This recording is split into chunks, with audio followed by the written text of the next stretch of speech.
FEB UPN Veteran Jakarta, kembali lagi sama podcast kita yang tentunya keren banget nih. Parah. Nggak boleh. Aku belum mau spill dulu, tapi kalian sudah dengar ya suaranya itu. Mungkin kalian kenal ya. Yeah. Nah, seperti biasa kita akan ngobrol santai tapi enjoy banget nih, dan tentunya insightful dan daging banget pastinya. Karena kali ini podcastnya spesial banget. Kita kedatangan dua narasumber yang tentunya keren banget. Yang pertama ada Kepala Program Studi Ekonomi Pembangunan Ibu Indra Raffi Julianisa. Dan dari Wakil Ketua Hima Manajemen Damar. Tepuk tangan semuanya dong. Ramai banget ini syutingnya, ya Allah. Ramai banget. Oke, boleh mungkin untuk memperkenalkan diri dulu dari Damar ya. Oke. Halo teman-teman semuanya, teman-teman FEB UPN Veteran Jakarta. Di sini saya Damar Nugraha sebagai Wakil Ketua Himpunan S1 Manajemen dan mahasiswa aktif S1 Manajemen. Keren, tepuk tangan.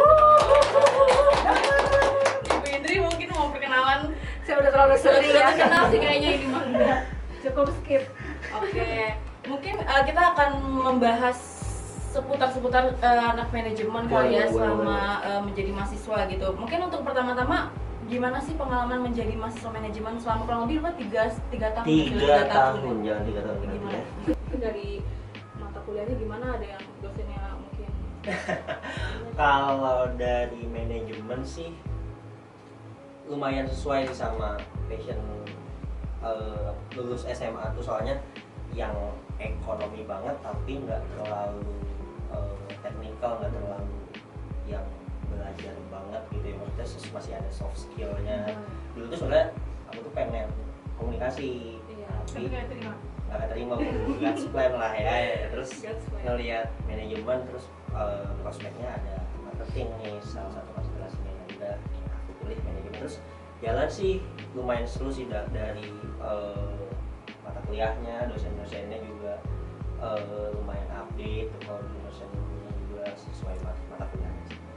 Oke, nah mungkin kalau dari segi tugas ya Mas Damar, seberapa banyak sih tugas kelompok dan juga presentasi di jurusan manajemen? Karena kami dari Hima EP tuh bisa dibilang lumayan banyak presentasi ya Bu ya. Curhat ya? Ya sudah curhat. Emang menurut saya sih basicnya emang presentasi sih, dan juga belajar public speaking juga kan. Terus juga mungkin skill apa sih menurut Mas Damar itu paling berat untuk dikuasai sebagai anak manajemen gitu? Apalagi kan memang banyak tempat-tempat yang membutuhkan anak manajemen, jadi kayak banyak tricky gitu, jadi susah untuk menembus tempat kerja yang memang membutuhkan manajemen gitu sih. Mungkin kalau tadi pertama dari segi tugas kali ya, kalau dari tugas tuh sama sih kayak teman-teman aku di FEB juga. Kalau awal-awal tuh masih, kalau semester 1, 2 tuh masih ada ujian tulis, tapi mulai tuh semester 3, 4 tuh berapa ada presentasi ya, project, terus kalau bikin makalah, presentasi, video gitu-gitu. Terus dari adik kelas kan juga angkatan bawah kan udah ada yang PJBL dan sebagainya, bikin project dan sebagainya gitu. Terus untuk soft skill yang perlu dan ternyata dibutuhkan tuh mungkin biasanya orang tuh mikir kalau manajemen tuh cuman asal lu bisa, ini kesannya asal lu bisa banyak ngomong gitu, asal lu bisa jualan lu sukses gitu, tapi enggak. Tapi misal kalau kita ngomongin marketing gitu, marketing kan harus ke pemasaran, kita harus tahu pasarnya. Berarti soalnya yang basic skillsnya itu ya kita harus tahu marketnya seperti apa, kita harus terbuka dalam segi kompetitor pasar, dari segi produk pasaran dan sebagainya, di finance, di operasional, SDM pun juga kita juga harus tahu pasarnya. Terus basic skills juga yang aku baru tahu tuh pas magang, ternyata Excel tuh sangat penting. Nah itu soft skill. Selama ini nggak didapetin ya kalau di komputasi itu nggak? Komputasi dapat, tapi ternyata kalau mau sulit itu kalau kerja harus banget Excel, harus bisa gitu. Jadi rumus apa kira-kira yang sering dipakai? iya paling ya SAL, gitu sih Bu. Iya gitu. Kalau lu sama nggak sih? Hima EP mungkin dari segi tugas tuh banyak yang project, terus juga presentasi. Nah menurut Ibu kalau dari segi skill gimana Ibu? Kayaknya sama semua deh, semua mahasiswa kan sama ya keluarannya, kecuali nanti ketertarikannya. Tadi kan Damar bilangnya pengennya marketing ya, gitu. Kalau di EP kan memang kita udah gak ada konsentrasi sih, jadi lebih mahasiswa tuh kalau di EP tuh jauh lebih banyak bisa analisis gitu. Kalau di manajemen tuh mungkin ya tadi dikategorikan harus bisa jauh lebih banyak ngomong ngomong, menjual, present gitu. Ya walaupun memang kenyataannya nanti pas dikerja juga EP nggak semuanya mostly kerja di bidang EP kan. Atau kalau yang sekarang kita lagi lihat itu jokesnya lulusan mana, teknik ini, kerjanya sekarang apa, editor, kan ada yang benar-benar kayak bumi terbalik banget ya. Tapi sebenarnya tujuannya sih mengarahkan ke sana semua tugas. Kalau lebih sama ya. Nah mungkin menurut Mas Damar nih, gimana cara anak manajemen tuh membangun networking yang memang solid gitu, bukan cuma sekedar kenal aja tapi bisa saling support. Ada nggak tips khususnya gitu dari Mas Damar biar networking ini tuh lebih otentik gitu?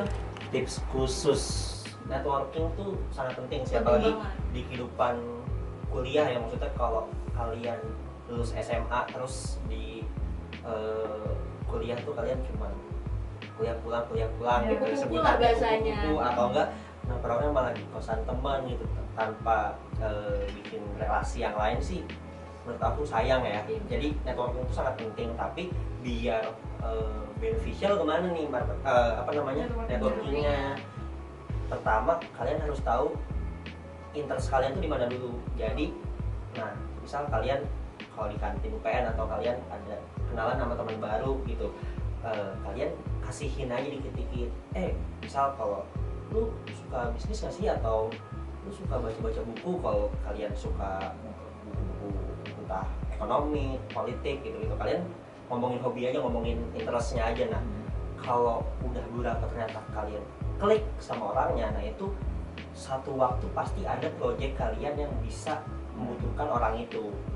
Kalian itu sih, jadi kalian harus selip-selipin interest kalian di percakapan kok. Aku sih gitu biasanya. Jadi emang sangat penting banget untuk banget karena emang ya kita harus cari relasi seluas-luasnya juga sih, karena untuk menambah soft skill kita juga terkadang gitu. Tambah lapangan pekerjaan kayaknya. Iya, lapangan pekerjaan. Benar-benar. Nah selama kuliah ini Mas Damar tuh mata kuliah yang paling Mas Damar suka itu apa? Kalau paling suka mungkin baru-baru ini tuh adalah manajemen lintas budaya. Itu tuh kita mempelajari gimana budaya di negara lain, yang kenapa bisa relate dan seru. Ternyata itu applicable kalau misal kalian jadi new intern atau new employee di perusahaan gitu. Nah itu tuh kalian bisa kan ya, para teman-teman kerja atau rekan-rekan kerja kan pasti beda-beda ya. Gimana caranya kita bisa tetap profesional walaupun misal secara personal tuh agak kurang klop. Nah itu kita harus memahami dari segi lintas budayanya, dan ternyata banyak banget teorinya juga terkait itu. Aku suka sih itu, baru banget kemarin dapet itu. Menyesuaikan dengan budaya mereka. Iya. Dosennya siapa? Boleh di-spill nggak? Dosennya Bu Dini. Bu Dini. Kamu kenal itu? Tahu. Masa saya nggak kenal sama dia? Kenal. Harus dikenal ya, harus kenal.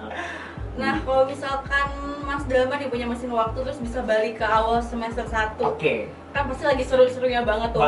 Nah, hal apa yang bakal Mas Damar lakuin atau ubah supaya pengalaman kuliahnya tuh lebih maksimal dan nggak ada penyesalan gitu? Apa yang pengen diperbaiki dari Mas Damar? Kalau aku kan sekarang cukup aktif di organisasi, terus mungkin kalau aku bisa balik ke masa lalu gitu ya, ke awal ngampus, sebenarnya nggak jauh beda sih sama keputusan aku sekarang ya, tapi paling lebih ke bener-bener fokus ke aku pengen jadi apa habis lulus tuh. Jadi nggak hanya have fun-nya doang, nggak hanya main-mainnya doang, tapi tetap punya planning juga. Soalnya banyak beberapa teman-teman aku tuh udah udah ada goalsnya gitu, dan mereka juga udah cukup persentasenya untuk mencapai goalsnya after graduate tuh udah lumayan besar gitu. Nah aku tuh kayak aduh sayang banget, kayak ngapain aja. Iya gitu ngapain aja ya, kenapa nggak nyari prospek dari awal gitu sih. Nah terkadang kan memang terutama teman saya ya, kayak banyak banget yang memang nyesel karena dari awal tuh nggak aktif organisasi ataupun nyari lomba-lomba di luar gitu. Jadi sekarang tuh kayak bingung mau ngapain karena emang nggak ada pengalaman kan. Nah mungkin Mas Damar atau Bu Indri bisa memberikan Kalau kayak masukan untuk teman-teman mahasiswa baru mungkin yang ingin masuk gitu, saran-saran dan tipsnya gitu. Kalau saya kan mungkin dari sudut pandangnya prodi kali ya gitu, tapi kalau nanti anak mahasiswa kan jejaring pertemanannya juga udah beda nggak sih kayak iklimnya saya dulu gitu. Makanya tadi waktu si Damar bilang pertama kali masuk itu dulu tuh kita langsung pengen kerjanya di mana. Nah nggak tahu nih kalau anak zaman sekarang itu arahnya kemana ya, ketika udah saya keterima di salah satu fakultas di prodi, pengennya ngapain gitu, apakah cuman pengen cari networking tadi yang kata Damar bilang. Kalau zaman saya tuh dulu kita itu masuk ke univ udah jelas saya akan kerjanya di mana. Karena zaman saya tuh dulu tuh kedinasan tuh nomor 1 ya, sekolah kedinasan kan. Saingannya ada STAN, STIS dan sekolah-sekolah lainnya. Nah makanya waktu saya dulu masuk ke ekonomi pembangunan pertama kali S1 itu saya langsung nanya saya bisa kerja di mana gitu. Pertama kali orang sebutnya adalah Bank Indonesia sama perbankan. Jadi yaudah nih gimana caranya kerja di bank gitu. Jadi berpikirnya gimana caranya kerja di bank. Dan waktu itu Bank Indonesia itu masih bukaan yang SMA, masih bukaan juga di perbankan itu yang paginya kerja, malamnya kuliah itu masih ada. Tapi sekarang coba dilihat udah nggak ada lagi sama sekali. Dan kelas extension juga untuk universitas negeri itu makin kesini itu makin nggak ada. Nah terus makin kesini gitu, akhirnya kita bisa tahu nih, apalagi udah nambah organisasi ya. Biasanya dari organisasi itu alumni bisa kasih tahu influence nanti kerjanya di mana Kak gitu. Makanya kalau menurut saya sih relasi yang harus dibangun tuh relasi antara kita mahasiswa dengan alumni. Makanya penting buat HIMA itu mempertemukan antara mahasiswa dengan alumni nih gitu kan. Terus nanti mereka akan ngasih tahu, apalagi tadi kalau relasinya nggak cuma sama teman sejawat ya, teman satu angkatan atau lintas angkatan, sama dosen. Kadang ada beberapa, saya jujur aja nih ya, beberapa kali ingat ada bukaan ini nih gitu, kerjaan, tolong dong Mbak rekomendasiin anak yang ini. Kita kan langsung notice kalau anak yang dekat sama dosen, kayaknya anak ini deh. Nah kalau kita nggak dekat, nggak ngebangun relasi yang baik, jadi kan pasti dia nggak ada di dalam radar pikiran orang-orang gitu kan ya. Misalnya kita kayak oh ya kita pinter bikin project ini nih, atau nggak sering beberapa kali anak-anak yang dulu tuh desain, terus dia pinter desain tapi dia juga pinter nganalisis, saya rekomendasiin yang ini anaknya gitu kan. Selebihnya diterima atau enggak kan terserah perusahaannya. Makanya tadi kembali ke pertanyaan, kalau menurut saya ya relasi satu yang dibangun tuh nggak cuma sama teman-teman yang apa sih, teman-teman main gitu kan ya, teman seangkatan kayak kita udah nutup diri. Banyak juga yang kuliah pulang ternyata organisasinya ada di luar gitu. Ada juga yang ternyata dia udah di-create sama orang tuanya nanti akan masuk kerja di mana. Kan itu dia punya ada ya bawaannya. Nah buat kita yang hadir di tengah dunia yang keras ini sendiri gitu, kalau menurut saya ya tadi incer dulu deh mau kerjanya di mana gitu. Dari awal semester tuh udah tahu saya pengen kerjanya di situ. Saya ingat tuh dulu kalau anak ngikutin Mabim ya, Mabim sama LDK saya selalu nanya, ada yang pengen kerja di sini nggak? Dan fun fact-nya kan anak sekarang juga ditanya ada yang mau kerja di BI nggak? Pada diem gitu kan, ada yang tunjuk tangan. Saya nggak tahu, nggak tertarik kerja di pemerintah atau ya apa malu atau nggak tahu gitu kan arahnya kemana. Tapi kalau kitanya nggak punya passion mau kerja di suatu tempat gitu, lama-kelamaan tuh ya kita jadi kayak tadi yang dibilang Damar, ya gue dari semester ini ngapain aja gitu. Dulu punya planning juga. Dulu saya pikiran saya tuh oke, ekonomi bangunan kerjanya harus jadi pegawai bank, titik udah tuh. Di semester sekian saya keterima magang di BI, kayak kerja di BI enak ya gitu. Terus tiba-tiba ada OJK, zaman saya dulu ada ombudsman. Jadi kita langsung mencari tahu gimana nih caranya kerja di sini. Nah makin sini idealisme itu biasanya mahasiswa, kalau saya dulu idealismenya adalah gini, saya udah capek banget belajar ekonometrika, belajar statistik, matematika, capek banget loh. Gimana caranya ilmu ini tetap kepake gitu kan, saya nggak mau. Terus waktu saya bilang, ibu saya nanya maunya jadi apa, guru. Ibu saya challenge, nggak boleh jadi guru, nggak boleh sama kayak ibu saya kan, jadi harus jadi dosen. Jadi dosen harus gimana, kuliah S2. Nggak pernah dalam radar saya itu kayak kuliah S2 gimana. Saya daftar di salah satu tempat kursus bahasa Inggris. Tadinya cuma mau ngambil kursus bahasa Inggris supaya keterima di BI. Isi tempat kursus itu semua anak bahasa Inggris mengejar beasiswa LPDP. Nah dari situ kan circle lagi kan, tadi kan Mas Damar bilang circle itu ada yang ngerubah, udah nggak usah ini deh, nggak usah muluk-muluk ya di daftar di BI, kalau keterima hayu enggak ya kita punya backup plan ya. Tadi ada ngambil kuliah S2. Kan berarti ibu dari awal tuh memang nggak ada niatan untuk terpikir S2 dan berarti? Nggak ada. Bisa dibilang, maksudnya kalau kita dulu mikir, saya itu selalu ya nih, selesai S1, udah deh mau kerja di bank. Udah tuh dulu tuh mandiri ya, saya bilang sama ibu saya kerja di bank mandiri. Terus ibu saya ngomong, nanti capek lo berdiri lo di depan itu lo kerja nggak ya. Nah yaudah kalau mau di bank, ibu saya challenge lagi, boleh tapi di BI gitu kan. Waduh, bahasa Inggris gitu kan ya, bahasa Inggrisnya berantakan. Pas masuk di yang tadi saya bilang tempat kursus, orang-orang semua ngambil S2. Ibu saya kayak pendekatan gitu pelan-pelan ke saya. Makanya peran orang tua itu penting banget kan ya, dia ngomong mau nggak kuliah S2 aja gitu kan nanti ini. Pokoknya dia banyak lah ini supaya anak itu mau kuliah S2.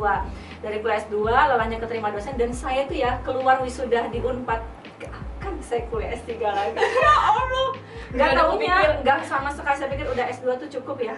Katanya keluarlah maklumat, surat edaran dari rektor, tidak boleh mengampu kuliah sendiri, satu kelas, megang sendiri, ketika tidak menjadi dokter. Jadi mau nggak mau harus ngambil dokter. Jadi lama-lama nanti circle akan membuat ya apa yang kamu mau jadi ya itu tadi kalau kata orang dulu tuh peribahasanya gini, kalau temenannya sama orang jual parfum badan kita jadi wangi, tadi juga jadi tahu gitu kan jadi jenis parfumnya ya. Tapi kalau temenannya sama maafnya ngomong nih gitu kan sama yang ya tukang yang lain ya akan beda lagi. Pengaruh lingkungan tuh berpengaruh banget ya. Kalau dari Mas Damar gimana tips saran untuk tadi mahasiswa yang baru masuk? Tadi intinya teman-teman ya, jangan ngambilnya apa nggak boleh organisasi kak, apa nggak boleh lomba-lomba. Menurut aku kalian masuk perkuliahan cari tahu yang banyak. Ada apa aja, organisasi ada apa aja, terus lomba-lomba tuh ada apa aja. Pokoknya kalian harus cari interest kalian di mana. Terus dan kalau after graduate tuh posisinya ada apa aja, requirement-nya apa aja. Nah kalian harus cari tahu yang banyak biar kalian tuh udah nemu interest kalian di mana. Jadi jangan tengah jalan tuh nanti kalian baru sadar atau enggak pindah arah, tadinya gini tapi kayak beda plan malah. Iya, beda plan. Jadi dari nol lagi, harusnya dari awal. Nah jadi kalian cari tahu dulu yang banyak, dan menurut aku ya bikin roadmap aja.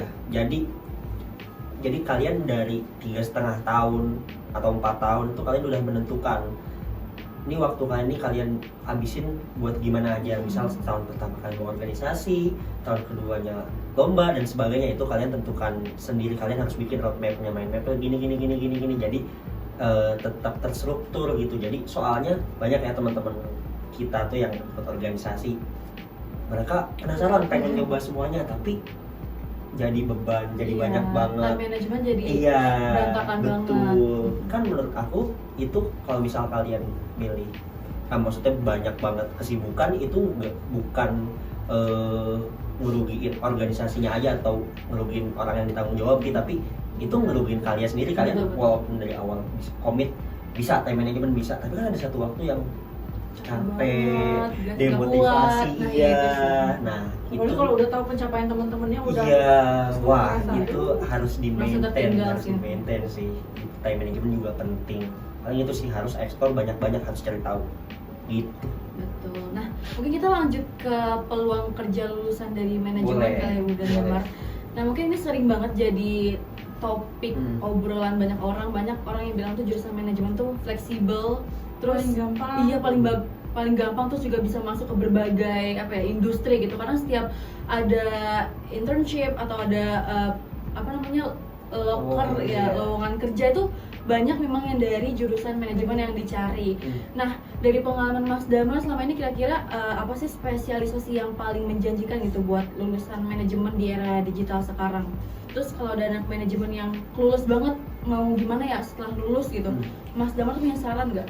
Harus mulai dari mana gitu? Mungkin tadi udah sedikit dijawab ya. Oke, mungkin ini berarti lulusannya anak manajemen. Jadi kalau di manajemen UPN itu kita ada 4 konsentrasi. Ada pemasaran, manajemen sumber daya manusia, operasional, sama finance. Nah itu 4 konsentrasi. Nah kalau secara generalnya manajemen itu kita lulusannya bisa jadi 3 macam. Pertama kita jadi manajemen officer. Nah itu kita kalau di kantor itu sesuai konsentrasinya juga, finance officer, marketing officer dan sebagainya. Jadi kalau langsung misal kalian mau jadi corporate aja, nah kalian bisa di situ. Tapi kalian juga harus tahu posisinya. Biasanya kalau kalian nggak cari tahu, banyak nih Bu, ada tingkat tuh nanya, Bang ini kalau di manajemen tuh keywordnya apa sih kalau di LinkedIn gitu.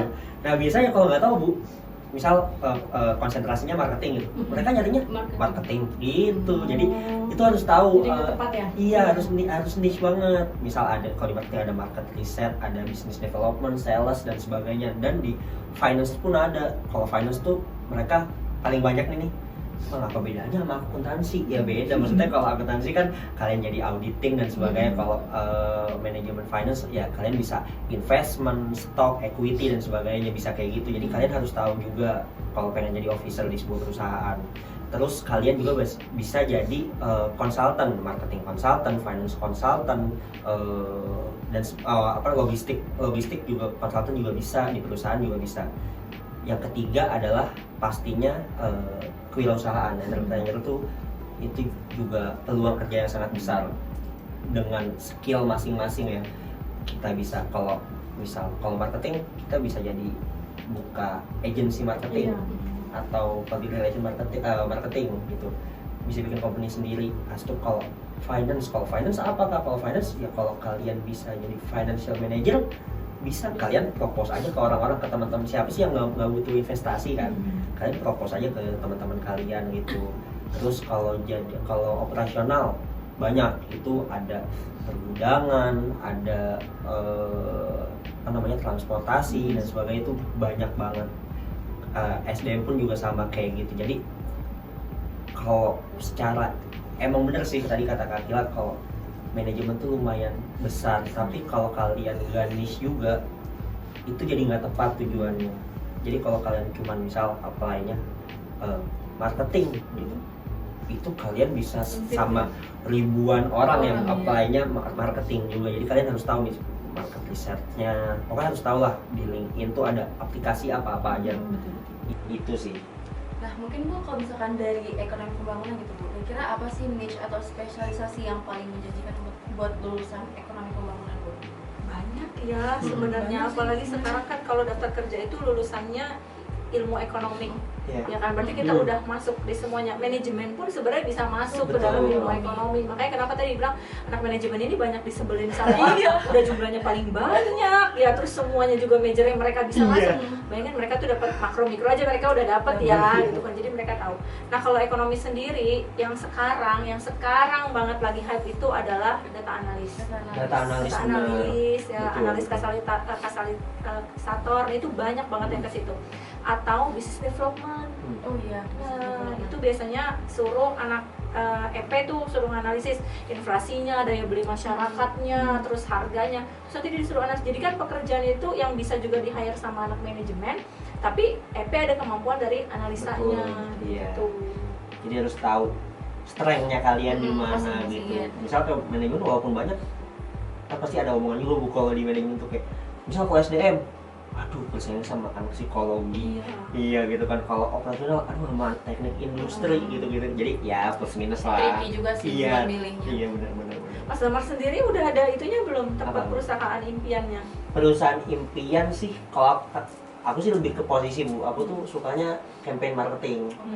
Jadi aku tuh yang gimana secara aku jadi konseptor marketing, strateginya apa aja. Nah itu kan bisa turun ke gimana sosial medianya, gimana betul, gimana offline marketingnya, kayak gitu sih Bu. Kalau perusahaan yang didambakan gitu, yang pengenin banget. Aduh banyak banget sih Bu. Apa salah satu? Coba kalau dia banyak bikin top 5-nya. Top 5. Oke. Top 5 pilihan. Top 3 aja deh, top 3.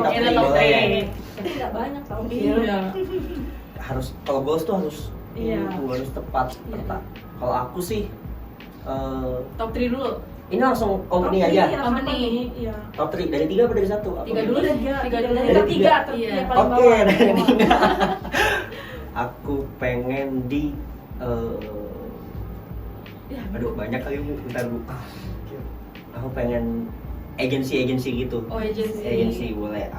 Aku suka ada namanya Magna waktu itu yang bikin desainnya jersey timnas. Nah itu tuh aku suka tuh sebagai visi perusahaannya. Terus produknya ada Magna Talks juga, podcast gitu aku suka.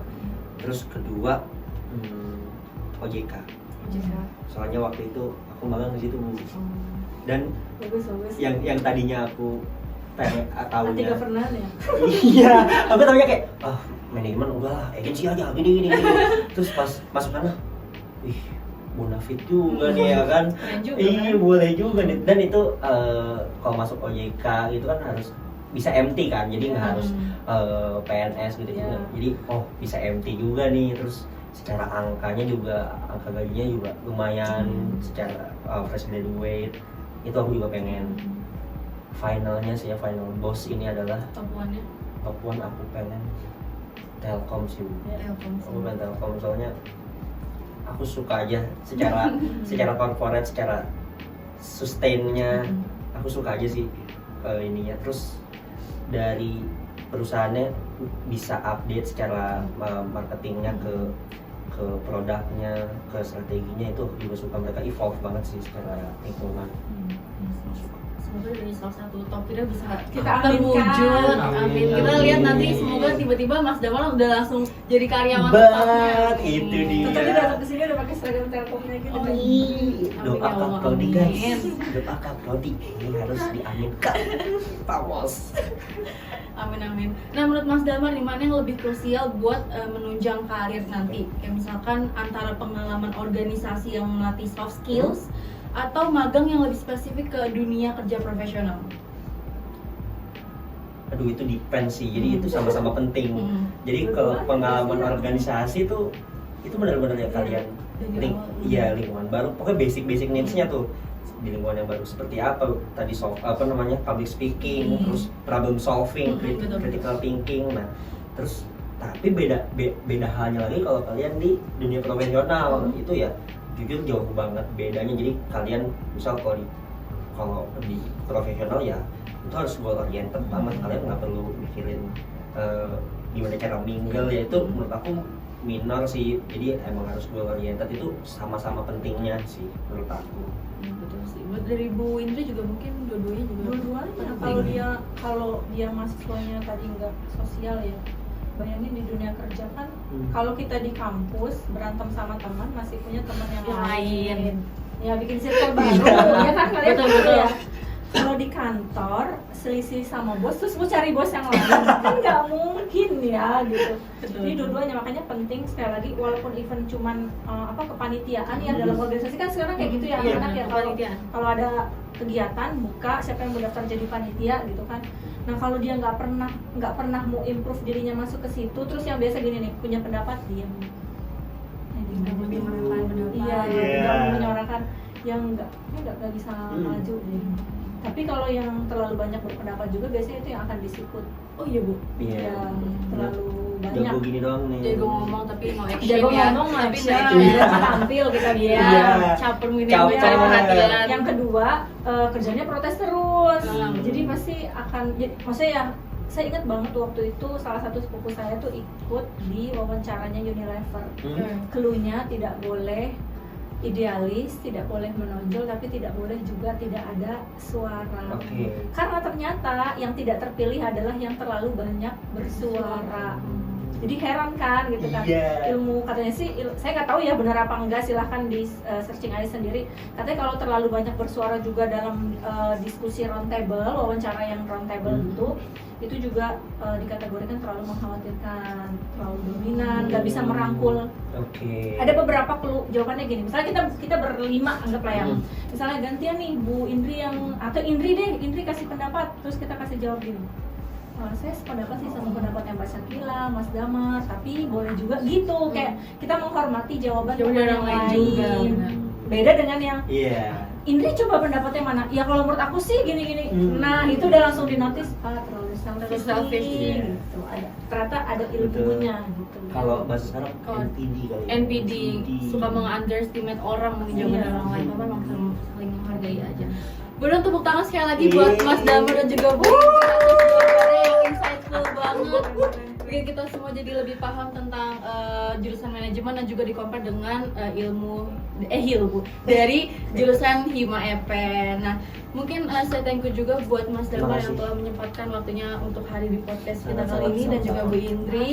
Sampai jumpa di podcast selanjutnya. Bye bye. Selamat siang, sore, malam. Dadah.